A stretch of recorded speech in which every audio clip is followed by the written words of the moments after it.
Hello, my name is Brian Frieseke, and this is my presentation on climate change impacts on the agriculture of the Midwest, with my audience being everybody because we are all affected by climate change and the impacts it has on agriculture. So the Midwest region in the United States is home to some of the most favorable land and climate when it comes to agriculture use.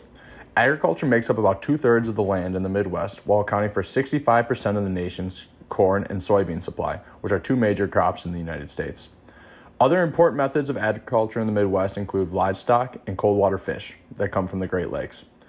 Like is the case for many areas of life, climate change has played a drastic role in the agriculture industry in the Midwest.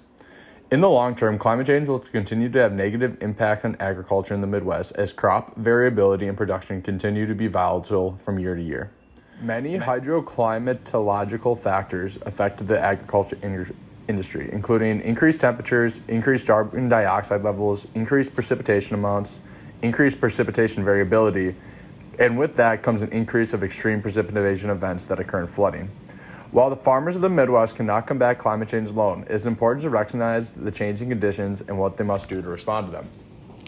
Let's look at some of the background and how it relates to hydroclimatology. Recognizing and accepting the fact that climate change is occurring just by pure numbers alone is the first step to the problem. It is undeniable that the average annual temperature has increased in the world and the Midwest over the past century. Here's a graphic that displays the average annual temperature in the Midwest. Not only the average annual temperature continued to increase, but the rate at which the temperature is changing is also increasing. From 1900 to 2010, the temperature increased by 1.5 degrees Fahrenheit. However, from 1950 to 2010, the average temperature increased twice as quickly, and from 1980 to 2010, it increased 3 times as quickly when compared to the 1.5 degree rate of change over those first 110 years. This being said, climate change is getting worse. Increased temperatures are one of the several drivers of drought from a hydroclimatological perspective.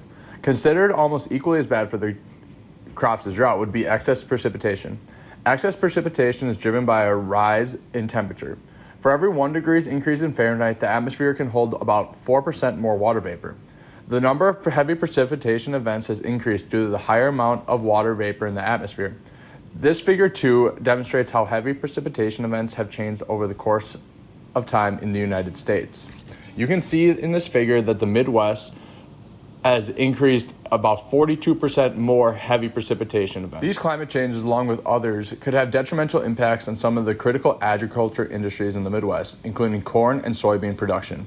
Here's a figure of how corn and soybean yield varies with higher temperatures. You can see as temperature increases, the yield of corn and soybean both decrease. These climate changes will also continue to have an impact on the livestock in the United States. The increase in temperatures will cause decreases in milk, meat, and egg production amongst livestock. This is due to the increased likelihood amongst the livestock of disease spreading, as well as other conditions. To combat these diseases, farmers must spend more money to cool the buildings where the livestock are stored, which is another increased cost for farmers. Extreme precipitation events which result in flooding are catastrophic to farming operations. Flooding has the capability to wipe out an entire crop field. The continuing increase of heavy precipitation events will have detrimental impacts on crops. In fact, this extreme precipitation and flooding in the Midwest was the main reason the farmers lost out on 20 million acres of crops in 2019. With this all being said, crop production has increased by 5 times as much in the Midwest since the year 1900.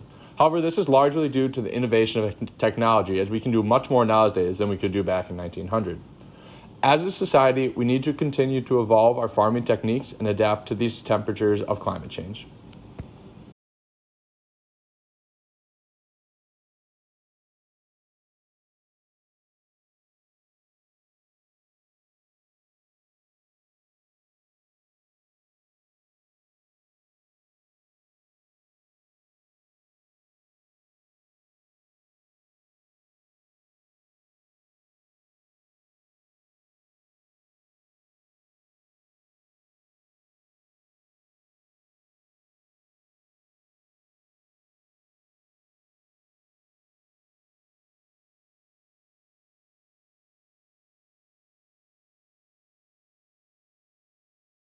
Obviously, on a large scale, policymakers could do their part to implement strategies to fight against factors that lead to these increased temperatures, such as having a policy that has 100% clean and carbon-free energy to reduce global warming increases.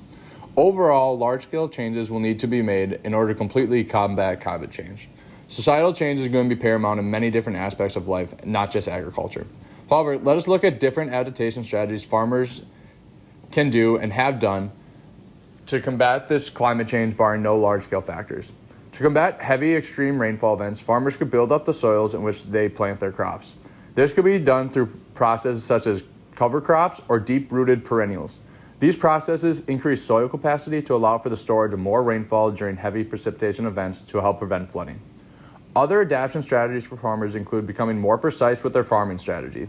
Some farmers, to become more precise, are making their seed selection in the winter before the spring planting. This way, farmers have the seeds in their possession since variability has dictated when the spring plant will begin from year to year. Other adaptation strategies include no-tillage farming, utilizing weather technologies to make further decisions, and continuing to implement other technologies to minorly improve the yields. While these short-term changes can combat year-to-year variability, there's a much larger scale problem going on that we all must combat together. While it's on the farmers to do what they can to adapt to climate change, the issue of climate change will not go away until we address the real source of the problem, which is, amongst others, is climate change. It is undeniable that climate change is occurring in our world. Many factors go into climate change and are increasing global temperatures. While the cause of climate change is up for debate, what is not is the effects that climate change has on our society, especially when it comes to the agriculture in the Midwest. Crop yields will continue to decrease over time with no large-scale changes implemented to slow the pace of these increasing temperatures. Slowing the increasing trend of temperature would also decrease the amount of precipitation and flooding events that occur. The agriculture industry in the Midwest is paramount to the world's economy. The livestock, corn, and soybean supply are greatly affected by various aspects of climate change. To help stabilize these effects, it is on our policymakers, engineers, economists, and us as a society to do our part to meet the challenges of combating climate change. Thank you for listening to my poster presentation.